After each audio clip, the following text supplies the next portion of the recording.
Bienvenue à cette nouvelle émission spéciale consacrée, et bien sûr, à la promotion de la culture et de la production agricole au Bénin. Vous n'êtes pas sans savoir que depuis quelque temps, le gouvernement du Bénin, à travers ses ministres, est en train de faire le bilan de ses actions, secteur par secteur, 8 années après, et bien sûr, son avènement. Aujourd'hui, nous allons parler, après le passage sur nos antennes, du ministre de l'Agriculture, Gaston Dossoui, notamment sur les réformes de ce secteur, le secteur agricole. Nous allons donc, au cours de cette émission spéciale, voir comment le Bénin, et bien sûr, s'y prend-il pour la transformation des produits agricoles locaux.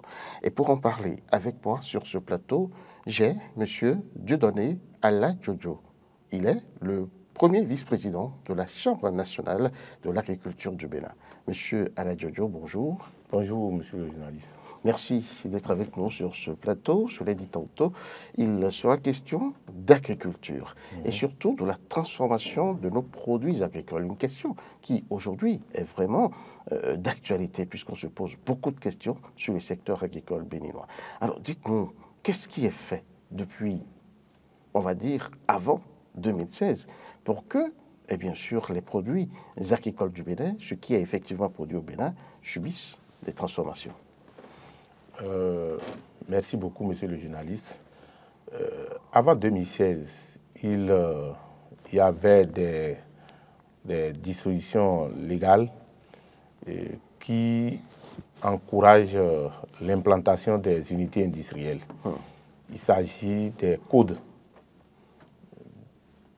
dédiés aux investisseurs qui leur permettent d'être exonérés des droits et taxes sur les importations des équipements destinés à la transformation des produits agricoles et également d'être exonérés du BIC, l'impôt sur le bénéfice industriel et commercial, sur un certain nombre d'années, selon la zone dans laquelle ces industries se retrouvent. Que ce soit le régime du Code des investissements ou du régime de la zone franche. Tu peux faire de ton usine un point franc si tu es sûr d'exporter tout au moins 80% de ta production. Mais comment peut-on réussir à faire de sa zone un point franc? Qu'est-ce à dire? Il faut préalablement faire l'étude d'impact environnemental et adresser une demande au ministre de l'Industrie qui est censé autoriser l'investissement. Et à la suite de ça, il y a un dossier de demande d'agrément que vous montez et vous déposez au niveau du ministère du Développement et le ministère de l'Industrie ou le ministère de l'Agriculture. C'est une étude approfondie qui se fait et au niveau du Conseil des ministres, on vous autorise. On vous donne 24 mois pour mettre en place les installations et vous avez, selon votre zone d'implantation, une certaine l'exonération sur un certain nombre d'années, qui varie entre 5 et 12 ans à l'époque. Mais ce code est revu parce qu'on a vu qu'il y avait des incohérences qui étaient dedans et qui méritent d'être revues. Pas incohérence, je vais dire. Il y avait, bon, le monde évolue, les choses changent. Et donc, il faut apporter certaines améliorations pour plus attirer les investisseurs. Et donc, ça a été aujourd'hui revu. Et le niveau des investissements, initialement, dans l'ancien code, a été un peu revu à la hausse sur certaines lignes, comme par exemple l'agrément au régime A. Avant, c'était, je crois, 100 millions, mais maintenant, c'est un peu au-delà. Et donc, c'est ces révisions-là qui ont été effectuées et qui suscitent un engouement majeur au niveau des opérateurs économiques à investir plus. Ça, c'est des mesures qui attirent plus de capitaux vers notre pays. C'est des mesures incitatives. Incitatives, voilà. Et donc, l'investisseur est contraint à plus investir pour avoir ces avantages. Cela ne veut pas dire que le petit opérateur économique n'a pas sa place. Dans la mesure où déjà, même actuellement, avec 100 millions, tu peux prétendre aller sur le marché agricole? Non, pas le marché agricole. Tu peux prétendre bénéficier de ces codes ces codes-là. De ce code d'investissement. Voilà, de ces codes d'investissement. D'accord. Voilà. Et au-delà de ça, le gouvernement actuel a également mis en place la zone de Glodjibé. Oui, on va y arriver, puisque nous sommes encore à, comment dire, à la période avant 2016. Donc, vous disiez tantôt qu'il y avait quand même ces éléments qui étaient mis en place pour faciliter l'investissement sur le plan agricole. Vous parliez tantôt quand même de points francs. J'aimerais bien que vous expliquiez un peu plus aux téléspectateurs ce qu'on entend par un point franc ou une zone franche, si vous voulez. Depuis un temps, pour faciliter les échanges intracommunautaires, il y a des dispositifs légaux où un produit du Bénin est considéré comme un produit fabriqué sur le territoire du Mali et donc exonéré de tout droit et taxe. Et quand tu es au niveau du régime du Code des investissements simples où tu as la possibilité d'aller au régime A ou B ou C selon l'importance de ton capital, tu peux prétendre aller aussi à l'agrément UEMOA ou CEDEAO où dès que ton produit est fabriqué au Bénin, c'est comme un produit de toutes les strates CEDEAO et peut bénéficier de la préférence tarifaire. La préférence tarifaire, c'est l'exonération des droits de douane sur tous ces pays de la CEDEAO. D'accord. Mais si tu es au niveau de la zone franche, tu ne peux pas prétendre obtenir ces privilèges-là. Ton entreprise est considérée comme une entreprise entre griffes étrangères. C'est un État dans un État. Donc, c'est un peu ça la différence. Et là, tu as l'obligation d'exporter tout au moins 80%. Par contre, au niveau du régime d'investissement, au niveau de A, B et C, ou D, qui est le régime spécial, tu peux produire et vendre comme tu veux sur le marché local, à condition de récupérer la TVA au niveau du consommateur et de reverser à l'État central. Mais si tu veux exporter, la TVA n'est pas récupérée sur tes ventes vers le Niger, Mali et autres, par exemple. C'est le pays consommateur qui récupère la TVA, mais n'encaisse pas les droits de douane. C'est ce qui fait la différence entre les deux régimes. Entreprises agréées à la zone industrielle franche et puis les entreprises qui prétendent aller au régime A, B, C et D. Alors, quels avantages bénéficie celui qui, ma foi, cherche à aller en zone franche? Quels sont les avantages? Quand tu vas vers la zone franche, tu es exonéré pendant un temps donné de l'impôt. Pour les importations? D'abord, les équipements pour produire. D'accord. Avant, les véhicules neufs n'étaient pas exonérés. D'accord. Mais si tu es sur une de ces... si tu as un de ces... si tu es agréé à un de ces codes, tu peux acheter des pick-up et tu ne payes pas des droits de douane, tu ne payes pas la TVA. Mais là, la liste de tous les équipements que tu souhaites acheter doivent être préalablement contenus dans un document. C'est là on parle du dossier d'investissement. Et là, c'est tout un dossier que tu déposes. Et tous les équipements que tu as listés dans ce document sont d'office exonérés de tout droit et taxe à l'importation. Ça fait un. Au cours de l'exploitation, si tu achètes des pièces de rechange, au lieu que ces pièces de rechange ne soient dédouanées et que tu payes la TVA, tu payes juste 15%. Donc, c'est ça aussi les avantages. Et là, c'est avant implantation. C'est la période d'implantation. Et après implantation, tu es exonéré sur un certain nombre d'années, minimum 5 ans, où tu ne payes pas d'impôts. Mais tu payes les impôts sur les salaires. OK. Pour ton entreprise? Pour ton entreprise.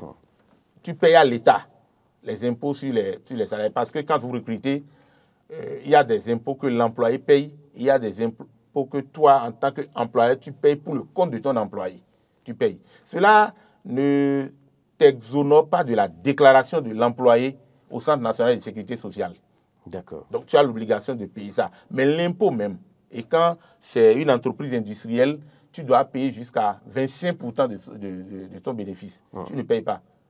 sur le nombre d'années d'exonération. C'est les dispositions qui étaient là avant 2016. D'accord.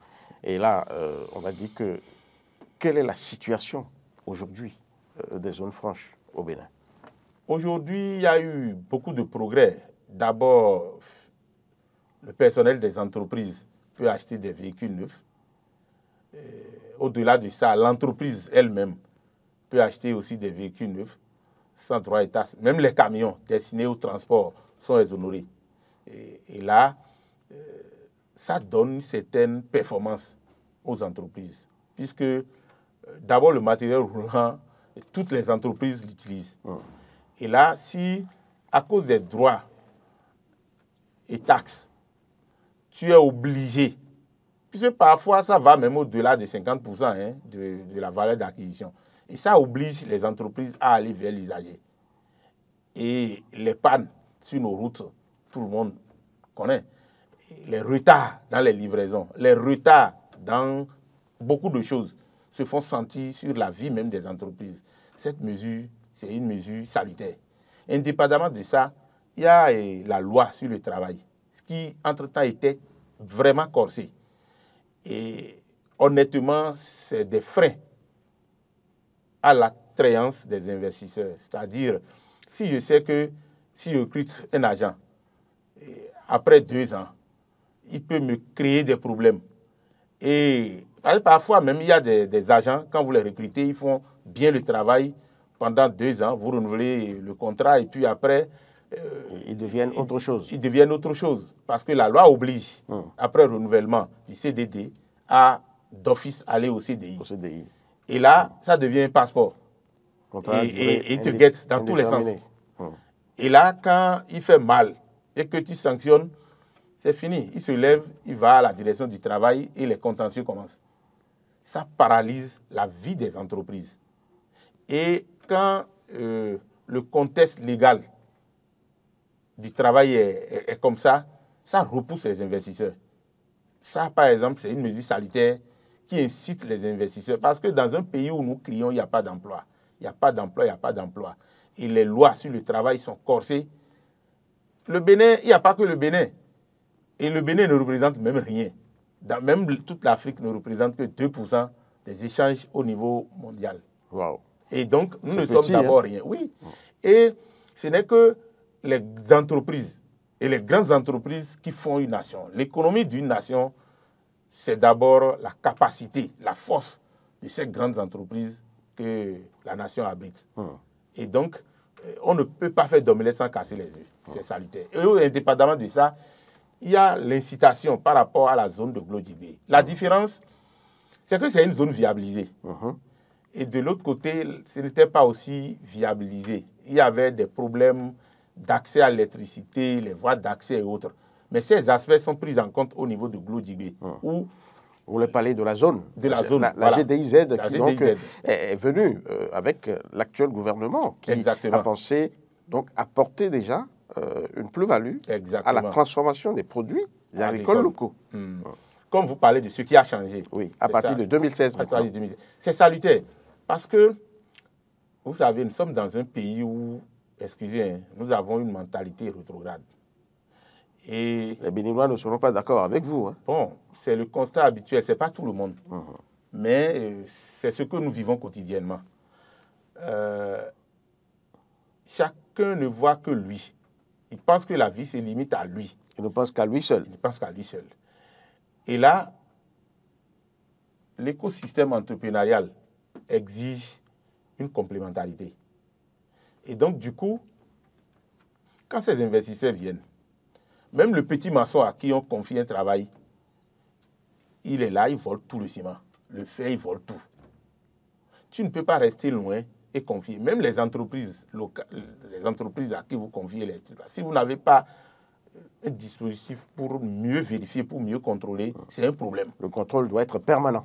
Doit être permanent. Et pour un expatrié qui n'a aucun pied d'appui, qui ne sait à quelle entreprise même s'adresser pour ses services, ou qui va juste aller sur l'Internet, où l'ANAC est au quotidien, il préfère rester dans son pays, ou aller là où il y a un minimum d'organisation. C'est en cela que moi, personnellement, et ça n'engage que moi, j'apprécie cette initiative de Glo Djibé qui a pris déjà en compte tous ces aspects. Où je peux être à Washington, je vais investir au Bénin, j'ai accès à ces différents services où on peut même construire tout et puis je viens. Donc, c'est un service à l'incitation entrepreneuriale, en quelque sorte. Et ça prend en compte également les mesures d'exonération. Mais ça n'exclut pas non plus que l'employeur déclare l'employé au Centre national de sécurité sociale pour lui garantir la vie après le travail. Donc, voilà un peu... Donc, si je comprends bien, la GDIZ aujourd'hui pourrait permettre à tout investisseur, même s'il est très très loin du Bénin, aux États-Unis, aux Émirats arabes unis, hein, de s'implanter au Bénin avec toutes les conditions requises. Exactement. Et ça, tout le monde ne le sait pas. Il faut peut-être insister C'est la force majeure. C'est la force majeure d'abord de la GDIZ. Et l'autre avantage derrière, c'est que le service administratif est concentré à un seul niveau où il n'a pas à se tracasser avant de remplir les conditions nécessaires pour exporter ses produits ou pour acheter la matière première et autres. Ça aussi, c'est un aspect très important pour un opérateur économique. Et ces enjeux sont pris en compte. Éviter les pertes d'énergie. Parce qu'il faut aller ici pour telle formalité, aller ensuite là-bas pour telle autre formalité, et ainsi de suite. Tout ceci est concentré et la en un seul lieu. La dématérialisation, où tout se fait aussi en ligne. D'accord. Et le peu qui reste, le service est à proximité. Alors, puisque vous parlez de la GDIZ, nous allons y rester un moment pour comprendre un peu comment cette grande zone industrielle du Bénin, comment dire, réussit à régler les problèmes, on va dire, d'énergie, coupure intempestive, espace. Comment tout cela se fait au niveau de la GDIZ? Pour ce que nous savons, avant même l'implantation, on nous a sensibilisé un peu sur la zone où l'État béninois a exproprié les propriétaires terriens contre le dédommagement. Et là, c'est des opérateurs avisés qui ont des relations au niveau des grands pays qui aujourd'hui ont de la réputation en termes d'entrepreneuriat. Les grandes multinationales qui font les nations que nous connaissons puissantes. Ceux-là sont également impliqués pour faire venir. Parce que en toute chose, il y a un langage. Et quand vous ne comprenez pas ce langage, vous pouvez rester pendant 1000 ans, vous ne pourriez pas faire bouger les choses. Donc c'est un secret. C'est pas un secret. On va dire que c'est comme si je suis... C'est un réseau. Non, c'est en quelque sorte un réseau. Il faut comprendre le langage du milieu. Exactement. Je suis un maçon et puis une moto a une panne. On m'envoie la moto. Je ne peux rien faire dessus. Il faut que je comprenne le code. Et quel que soit ce que vous voulez faire, si vous ne mettez pas au centre ceux qui ont ce code, vous allez rester... Vous ne pouvez rien faire. Vous ne pouvez rien faire. Et c'est ça ce que le chef de l'État a compris, à ma compréhension. Et aujourd'hui, nous voyons les fruits. C'est salutaire. C'est salutaire. Au niveau des autres industries qui également travaillent pour l'industrialisation du pays. Il y a d'autres industries au Bénin, c'est ça? Bien sûr, bien sûr. Au-delà de la GDIZ, il y a beaucoup d'autres industries qui opèrent sur le territoire national et qui également bénéficient des avantages fiscaux. D'accord. Et tout est prévu dans notre législation et regroupé au niveau du Code des investissements. Même si vous allez sur Internet, vous tapez, ça sort et toutes les conditions sont là. Et si vous remplissez ces conditions, c'est facile. C'est facile. D'accord, nous allons progresser dans cette émission. Quelles sont les capacités disponibles au Bénin pour la transformation des produits agricoles locaux? À mon avis, personne ne voudra investir le milliard pour la beauté d'un pays. Tout part de l'existence de la matière première. Si je n'ai pas la matière première, je ne vais même pas perdre mon temps à faire quoi que ce soit. Je risque de mettre en place un éléphant blanc. Vous voulez dire que les Béninois ne produisent pas assez? Nous avons des filières quand même qui ont été identifiées. Oui, mais le Bénin ne représente... Par le gouvernement. Oui, le gouvernement fait des efforts. Mais la production n'est pas encore au niveau où il faut pour que le Bénin fasse parler de lui-même. Et quels sont les freins, quels sont les problèmes à ce niveau? Le premier frein, c'est d'abord notre mentalité. Ça, c'est le premier frein. Et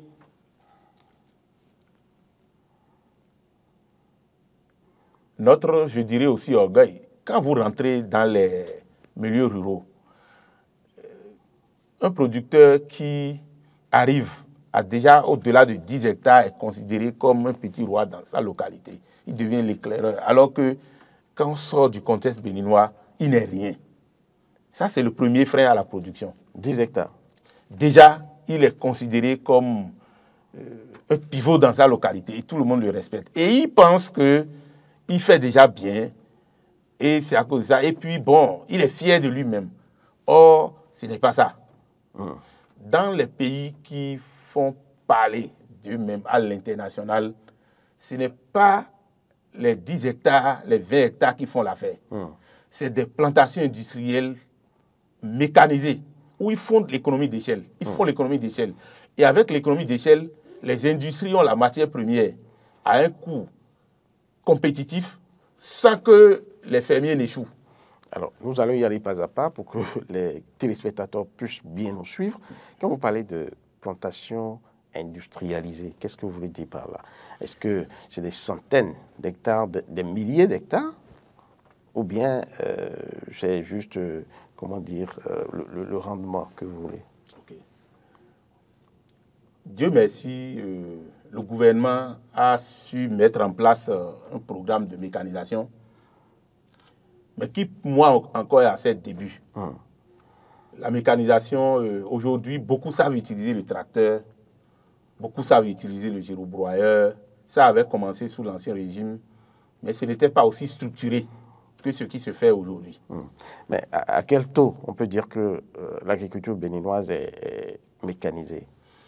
Bon, parce que vous parlez de tracteur, vous parlez en termes de pourcentage, la machine je n'ai qui rentre dans pas l'agriculture. Honnêtement des données fiables. Si j'avance des chiffres, ce seraient des chiffres en l'air. Mais ce que je sais que beaucoup de tracteurs par rapport à avant sont utilisés et les gens savent si mon tracteur a de panne, comment je peux faire pour réparer. C'est important. Et ça accélère le niveau. On peut dire que la maintenance agricole, la maintenance des machines agricoles existe au Bénin. Ça existe. D'accord. Avec Sonama qui est là, c'est une force.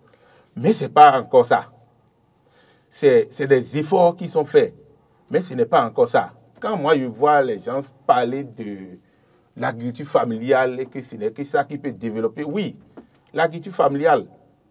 Mais si on n'atteint pas un niveau d'industrialisation, le coût de production revient cher. Et avec cette chérité de coût de production, si les industries vont s'approvisionner à ces coûts et transformer, ça revient un peu plus cher. Et l'autre chose, c'est que nos terres aujourd'hui, malgré les efforts du gouvernement, ne sont pas pour autant mises en valeur. Et là, aucun gouvernement ne peut venir le faire que si on agit sur le mental des gens. Oui, qu'est-ce que vous voulez dire par là? Vous voulez dire que les Béninois ne sont pas enclins à mettre en valeur leurs terres, à les laisser exploiter? Le Béninois se sent trop suffisant sur le peu dont il dispose. Il n'est pas ambitieux. Il n'est pas ambitieux. Il se sent trop suffisant et le peu déjà lui suffit.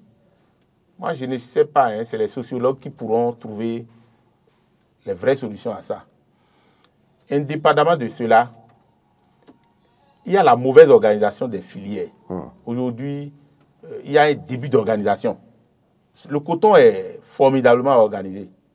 Les autres filières, un peu. Mais aujourd'hui, avec l'encouragement de la mise en place des interprofessions, et beaucoup de changements sont en train d'être opérés. Paris n'est pas fait en un jour.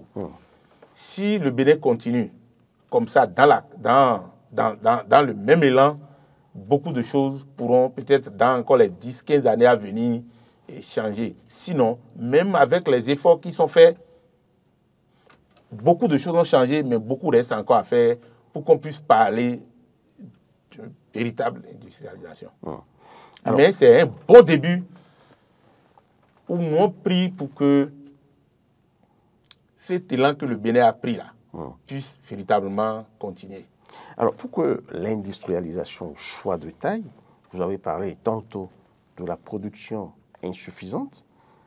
Sur quel levier devrait-on agir pour que cette production-là soit suffisante pour l'industrialisation dont rêve le pays? Il y a, dans un premier temps,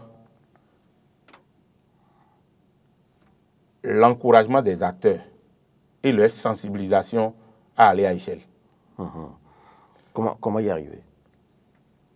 Le producteur doit savoir que, en faisant beaucoup, il ne doit pas se voir seul. Il doit voir en lui, en tant qu'agriculteur, un entrepreneur qui inlassablement doit travailler, qui doit non seulement pour vivre lui-même, mais pour faire vivre décemment ceux qui l'entourent. Ce n'est pas quand les gens vont venir lui faire l'hectare à 15 000 que les autres vont se développer. Mais il doit se dire, si j'utilise 20 personnes pour faire 10 hectares, je dois utiliser ces 20 personnes pour aller à 100 hectares. Wow. Et en allant à 100 hectares... Est-ce que ce n'est pas de la surexploitation? C'est là où intervient la mécanisation. D'accord. Et avec la mécanisation, le coût de production est drastiquement réduit. Et quand le coût de production est bien réduit,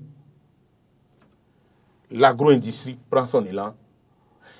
Et dans ce cas, la production se développe et l'économie d'échelle également est mise en œuvre au niveau des industries qui, au lieu de transformer peut-être 100 tonnes, 200 tonnes jour, vont à échelle pour aller à 1000 tonnes jour. Et c'est ces industries-là qui tiennent devant la concurrence internationale. Ce n'est pas les petites industries qui tiennent devant la concurrence internationale. Mais les petites industries doivent aussi exister pour alimenter la base et progressivement faire le pas vers une grande industrialisation qui pourrait faire parler du Bénin à l'international. Mais est-ce que ces cadres-là existent?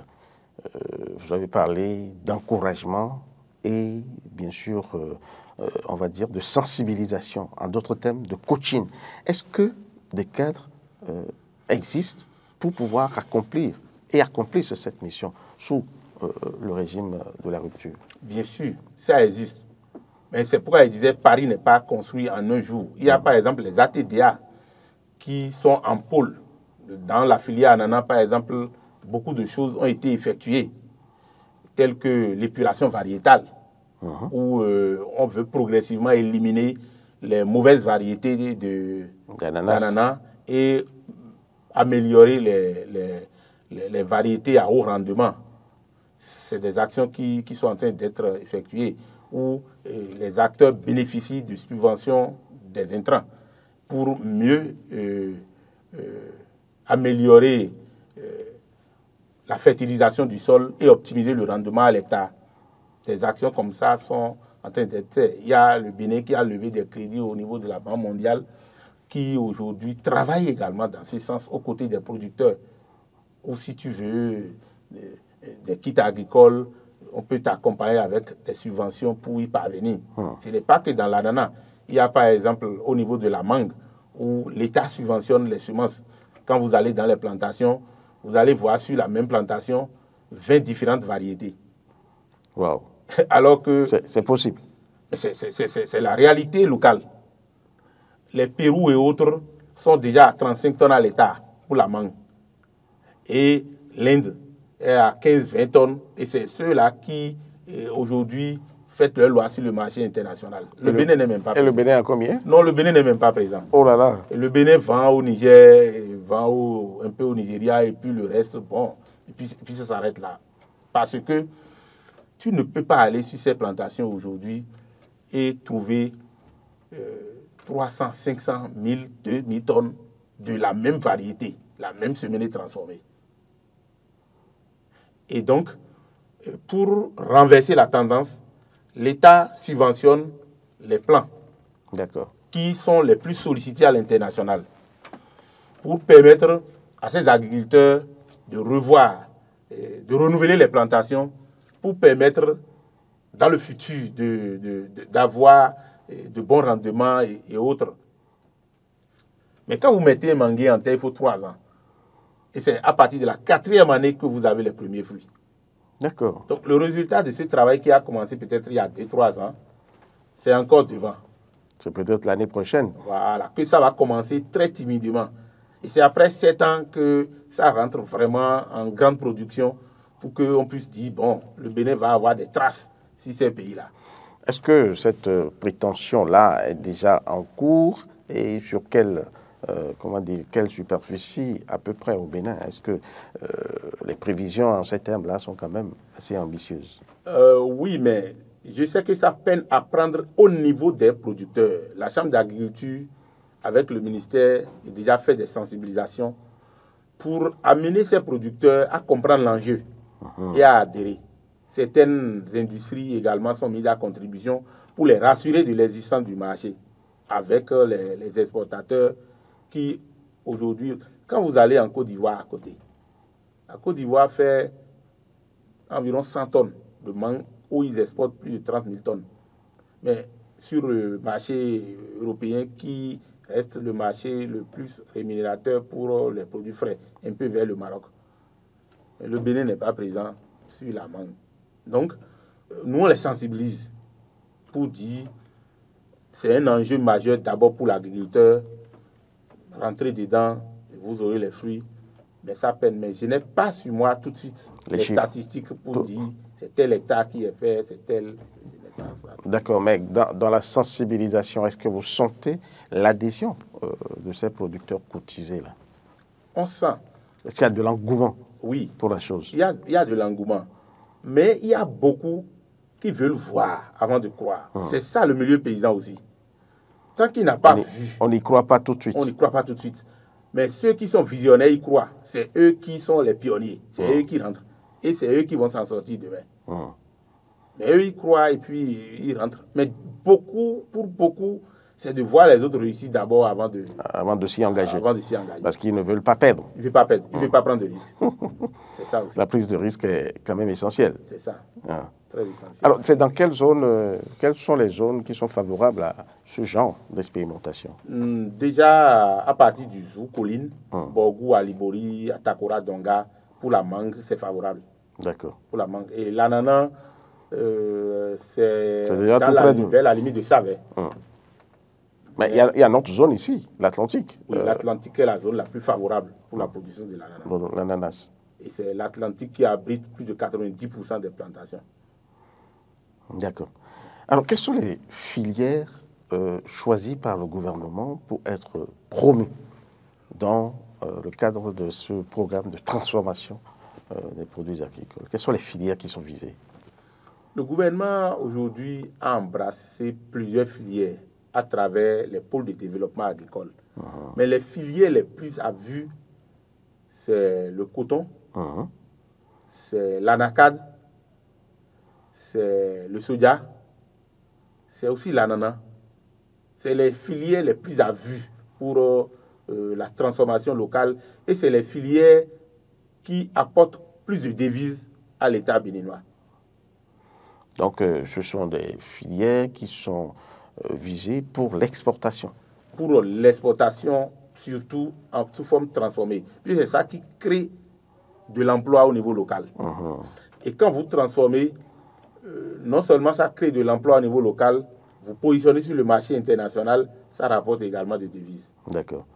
Alors, si nous prenons l'anacarde, où en est-on avec sa transformation au Bénin, sa production et sa transformation? Le Bénin produit plus de 200 000 tonnes d'anacade. Mais jusqu'en 2016, je ne pense pas que il y a eu des transformations. le tiers même soit transformé sur place. D'accord. Tout est exporté. Mais avec l'initiative de GDIZ et les initiatives des opérateurs qui sont dans les autres zones, la capacité aujourd'hui dépasse la moitié. Puisque nous, on a été visiter également à GDIZ. On a vu l'effort qui est en train d'être fait. On a vu comment ces usines-là fonctionnent. Je suis sûr que le Bénin peut, même à présent, consommer largement au-delà de la moitié de ce qui est en train d'être produit. Ou même, pourquoi pas la totalité. Mais est-ce que ces usines trouvent suffisamment la matière première pour tourner? C'est une interrogation et c'est la GDIZ même qui pourrait répondre. Non, on a appris avec le gouvernement sa décision d'empêcher toute exportation parallèle, où tous ceux qui en produisent sont tenus quand même de le reverser, je crois, à une filière, à une structure nationale. On avait appris ça. Alors, au niveau de la GDIZ concrètement, qu'est-ce qu'on peut retenir? Parce que nous avons vu quand même, puisque nous aussi, on était en visite sur les lieux, on a vu quand même de l'acajou décortiqué, emballé, la menthe. Alors, qu'en est-il exactement? C'était prêt à l'exportation. La GDIZ aujourd'hui est une opportunité pour l'agro-industrie au Bénin. D'autres peuvent ne pas voir dans ce sens. Quand les intérêts sont menacés à des niveaux donnés, les gens bougent des cris. Mais parfois, c'est pour le bien du pays. Et on ne peut jamais faire d'omelette sans casser les œufs. Le changement doit commencer de quelque part. C'est cela. Et transformer sa production sur place, c'est la meilleure des choses auxquelles toute nation doit prétendre. Maintenant, nous, notre souhait est que le Bénin, sur ce chemin engagé-là, puisse prospérer. Parce que c'est de l'espoir pour la jeunesse. L'emploi. Il n'y a pas d'emploi dans le pays. L'emploi ça offre beaucoup d'opportunités d'emploi. Et ça n'exclut pas les devises, puisque une fois transformés, ces produits finis sont exportés. Et quand c'est exporté, les producteurs doivent être payés en monnaie locale. Et donc, une bonne partie de ces ressources doivent venir, payer l'électricité et autres.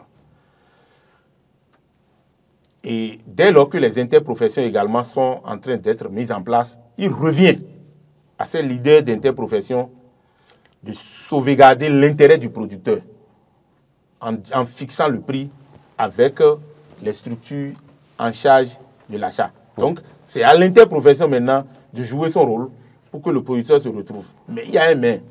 Si l'interprofession aussi tire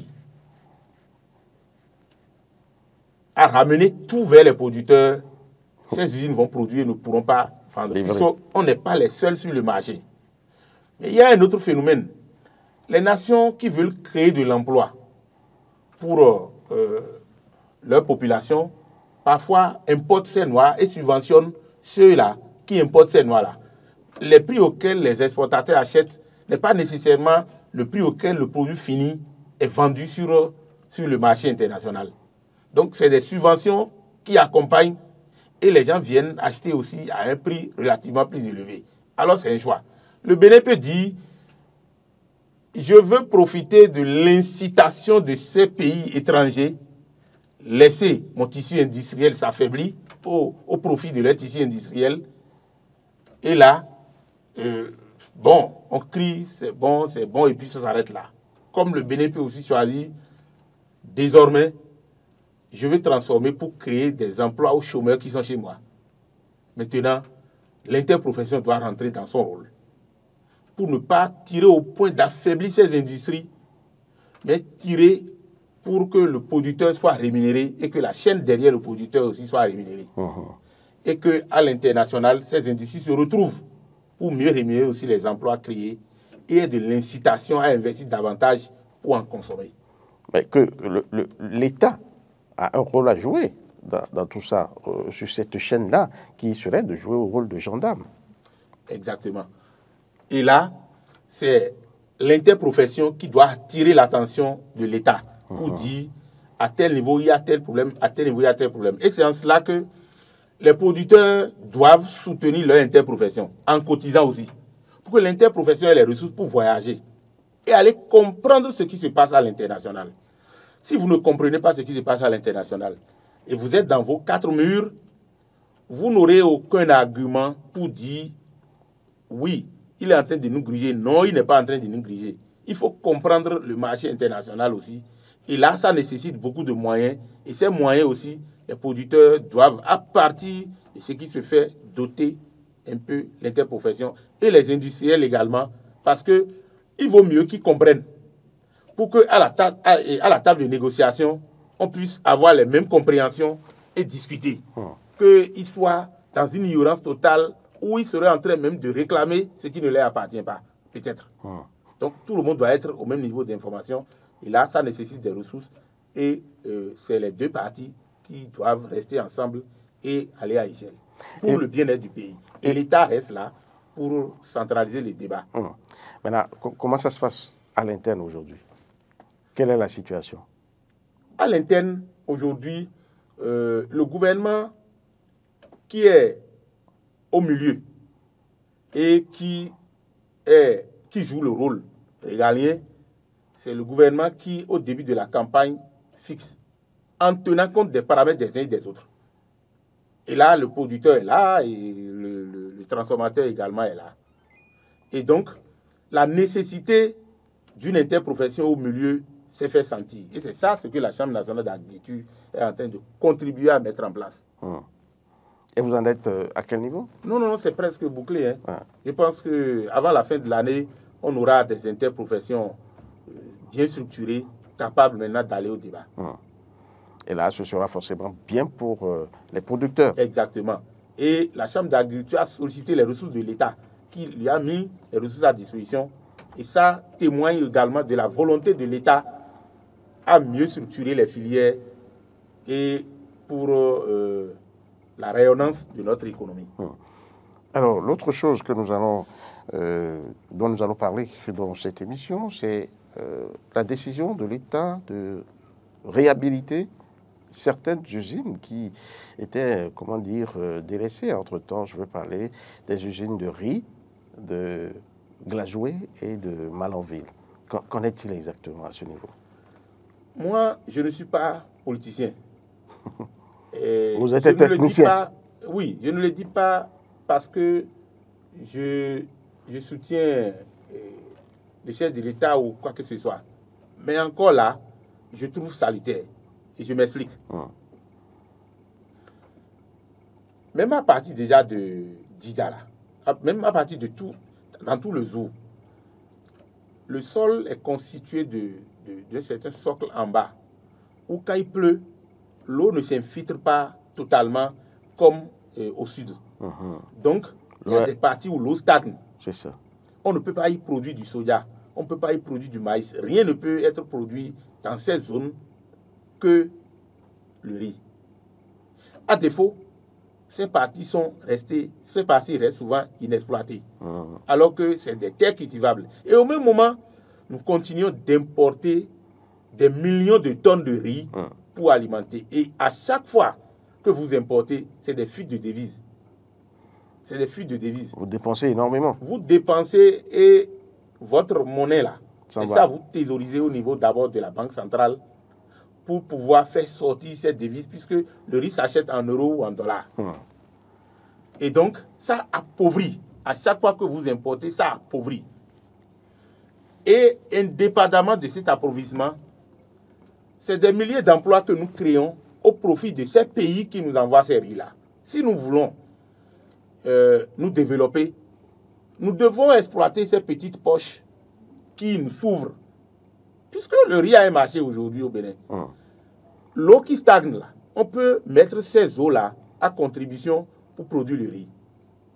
Pourquoi ne pas réhabiliter les usines pour le décortiquage afin d'alimenter la population? C'est des manques à gagner. Donc c'est une bonne décision. Très salutaire. Mais alors, comment y arriver pour que, bien sûr, le Bénin puisse en tirer? Et déjà, les producteurs qui doivent être intéressés et pouvoir y investir. Ces usines réhabilitées doivent mobiliser des ressources et travailler avec les producteurs autour d'eux. Les accompagner en intrants, les accompagner en outils de travail. Mais là aussi, c'est difficile pour les opérateurs économiques quand vous n'avez pas accès à de gros financements. Puisque soutenir le producteur à produire pour nourrir une usine, ce n'est pas une affaire de 100 millions, ce n'est pas une affaire de 200 millions, c'est une affaire de milliards. Et à moins que vous décidez de le faire petit. Mais ça prend du temps. Ça prendra du temps et ça ne pourra pas donner ce qu'on veut. Et la compétitivité, surtout ça, ne serait pas au rendez-vous. Vous risquez d'avoir un produit fini plus cher que les produits importés. Les autres, ils ont parcouru ces étapes et ils sont déjà en avance. Si nous voulons les rattraper, il y a des sacrifices que nous devons faire. Et sans ces sacrifices, on va produire, on va dire, on veut consommer local, mais la population aussi va en souffrir. Si jamais on disait un jour, on arrête l'importation du riz au profit du riz local, tant que la production locale n'est pas développée, ça va coûter les yeux de la tête. Certes, ça va permettre aux industries de vite mobiliser des ressources pour aller à échelle. Mais tout ce que ces industries perçoivent en addition par rapport au riz importé n'est pas leur bénéfice non plus.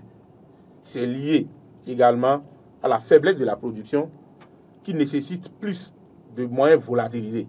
Donc, pour ne pas en arriver là, ces industries réhabilitées doivent recevoir encore des accompagnements pour soutenir les producteurs à la base. Et les accompagnements peuvent ne pas aussi être des subventions, mais c'est de soutenir ces agriculteurs, c'est de soutenir ces industries et ces agriculteurs à bénéficier des crédits à taux bonifié. C'est ce que FNDA fait. C'est vrai que au niveau aussi de là, il y a un peu de faible consommation, mais les sensibilisations... Ça veut dire que les crédits existent, mais les gens ne sont pas prêts à consommer? Oui, et les banques également disent être réticents de la garantie proposée par FNDA. Les banques disent être réticentes de la garantie. Et de l'autre côté, aussi, FNDA garantit 50%. Donc, il faut avoir aussi la garantie pour soutenir 50% de ton projet avant d'avoir accès. Et ça, là aussi, est un facteur qui bloque beaucoup de promoteurs. Je constate que vous êtes quand même un spécialiste des questions agricoles, vous êtes du domaine, mais il y a un constat. Un pays comme le Bénin qui peine à vraiment s'autosuffire sur le plan alimentaire n'arrive pas à soutenir les projets agricoles. Je connais beaucoup de jeunes qui nourrissent des ambitions d'aller à la terre, mais vraiment, comment dire, à l'arrivée, c'est totalement... les gens sont... c'est la débandade, on va dire. Non. Mais comment ça se passe? Non. Vous savez, c'est pourquoi il parle encore de mentalité. Vous qui êtes là, oui. Vous êtes aujourd'hui en fonction ici. Vous allez dans une banque, vous présentez votre fiche de paye. Vous prenez un crédit de 500 000. Votre cousin qui est au chômage, au village, et qui a l'habitude de produire du riz, remettez-lui ces 5 millions. Dis-lui, mon frère, comme tu es en chômage, nous allons mettre en place une entreprise. Et c'est toi qui vas gérer. Tu produis le riz, on va aller vendre à ces usines-là. Au bout d'une année, venez lui demander le compte. Vous ne verrez rien. C'est ça le problème mental que nous devons régler. Ce n'est pas le gouvernement qui viendra régler ces aspects-là. Et donc, peut-être le gouvernement peut accompagner la sensibilisation. Mais ça ne va pas prendre tout de suite. Il faut des années pour que ça prenne. C'est pourquoi quand les gens culpabilisent le blanc pour dire c'est lui qui nous a affaiblis et puis on est à ce niveau de développement, moi je dis non, c'est nous-mêmes d'abord. Regardez cet exemple. Et beaucoup de fonctionnaires aujourd'hui qui ont envie d'investir dans leur pays pour créer des emplois, d'investir dans leur village pour créer des emplois, sont victimes de ces paramètres-là. Mais comment faire pour vraiment réussir à inverser la donne? Parce qu'on ne comprend pas. Il y a beaucoup de gens qui acquisent des terres, qui veulent l'exploiter et finalement les délaissent et retournent en ville. Il faut partir du mécanisme de clustering. Ces industries réhabilitées ont déjà des producteurs de référence. Il faut qu'on accompagne ces producteurs de référence-là. Quand ils vont réussir, bien réussir, certains vont commencer par les suivre petitement. Et quand ceux qui vont les suivre vont commencer aussi par réussir, le cercle va s'élargir. Et peut-être ce n'est pas un truc de 5 ans, peut-être au bout de 15 ans, 20 ans, le Bénin pourra commencer par se faire parler de lui-même. Est-ce qu'il y a déjà, on va dire, des ébauches de ce genre d'initiative? C'est pourquoi je salue la réhabilitation de ces industries.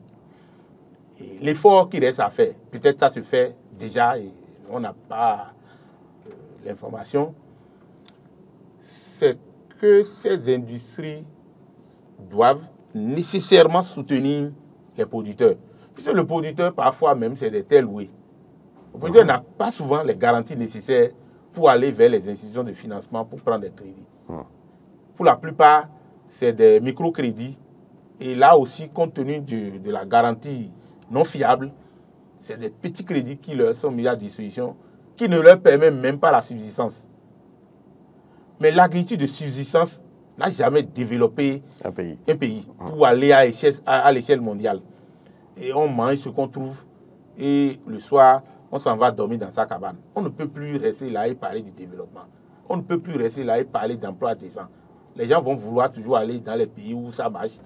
Et c'est ça, nous voyons, ils meurent dans les mers et tout ça. Donc, aujourd'hui, c'est de soutenir le clustering, soutenir les initiatives qui peuvent drainer tout le monde à la base. Et là, ces industries ne sont pas également obligées d'aller avec le foutu, avec les pivots qui ont vraiment envie d'aller loin. On les finance. Et c'est eux qui vont servir de modèle et le reste va suivre. Ça, c'est mon opinion. Donc, il y a quand même des programmes pour appuyer des privés qui souhaitent quand même se lancer dans les filières agricoles? Bien sûr. Bien sûr. J'ai parlé de Pacofi tout à l'heure. Il y a Procad qui avait travaillé également sur l'ANACAD, qui a donné des subventions pour les débutants. C'est vrai que ce n'est pas de grandes subventions. C'est maximum 50 millions, 25 millions, 30 millions. Bon, mais ça permet, ça donne une bouffée d'oxygène pour quand même capitaliser des acquis. Et après, les banques peuvent accompagner et mettre à échelle. D'accord. Donc voilà, nous sommes en train d'arriver au terme de cette émission. Monsieur Dieudonné Aladjojo, est-ce qu'on peut dire aujourd'hui que le Bénin est lancé dans le développement agricole et que le rêve est quand même permis à ce niveau? À mon opinion, sans politique mélangée, oui. Moi, je salue personnellement les efforts qui aujourd'hui sont en train d'être faits. Et c'est un bon début, mais qui mérite encore d'être renforcé. Parce qu'il y a les questions de résilience climatique qui sont là, sur lesquelles il faut jouer. Cette année, le soja ne va pas bien donner, parce que la pluie a raté au milieu, beaucoup ont planté, ça n'a pas donné. Donc, c'est des enjeux sur lesquels le gouvernement doit encore repenser. Et les questions de soutien au cluster, c'est ces thématiques sur lesquelles le gouvernement doit encore repenser. Mais ce qui est fait, c'est déjà beaucoup appréciable, mais mérite d'être encore renforcé sur ces aspects. D'accord. Merci à vous, Monsieur Dieudonné Aladjojo. Vous êtes le premier vice-président de la Chambre nationale d'agriculture. Vous étiez sur ce plateau pour nous parler des capacités du Bénin à transformer les produits agricoles locaux. Merci à chacun et à tous d'avoir été avec nous. Vous l'avez compris, et bien sûr, l'espoir est permis. Le Bénin peut se développer sur le plan de l'agriculture. Merci de nous avoir suivis.